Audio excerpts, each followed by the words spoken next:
బాలీవుడ్ దిగ్గజ నటుడు ధర్మేంద్ర కన్నుమూశారు. గత కొంతకాలంగా అనారోగ్యంతో బాధపడుతున్న ఆయన నవంబర్ 24న తుది శ్వాస విడిచారు.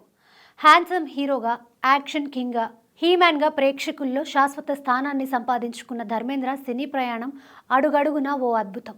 ₹50 రెమ్యునరేషన్తో నట ప్రస్థానాన్ని మొదలుపెట్టిన ధర్మేంద్ర జీవితంలో ఎన్నో విశేషాలున్నాయి.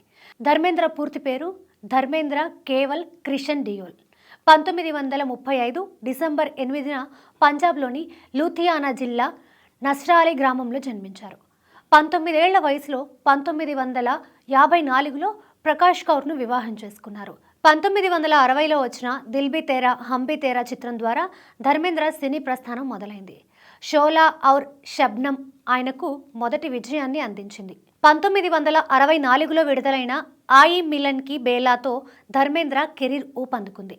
అదే ఏడాది వచ్చిన హకీకత్తో హీరోగా ఎంట్రీ ఇచ్చారు. అక్కడి నుండి వరుస సినిమాలతో రొమాంటిక్ హీరోగా, యాక్షన్ హీరోగా తనదైన ముద్ర వేశారు. ఇక 1975లో వచ్చిన షోలే సినిమా ఒక చరిత్ర.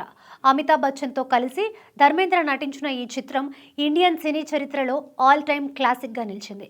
ధర్మేంద్ర హీరోగా నటిస్తున్న సమయంలో ప్రపంచంలోనే టాప్ 7 హ్యాండ్సమ్స్ హీరోలలో ఒక్కరిగా ఆయన నిలవడం విశేషం.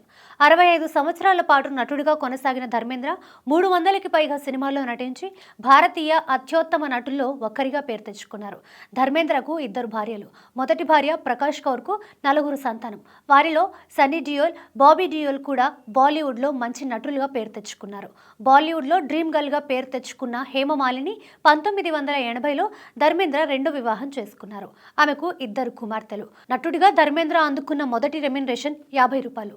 సినిమాల్లో స్టార్గా ఓ వెలుగు వెలిగిన ఆయన నెట్వర్త్ దాదాపు 500 కోట్లు ఉంటుందని అంచనా. ఆయన కుటుంబ సభ్యుల ఆస్తి మొత్తం కలిపి 1000 కోట్లకు పైగా ఉంటుందట.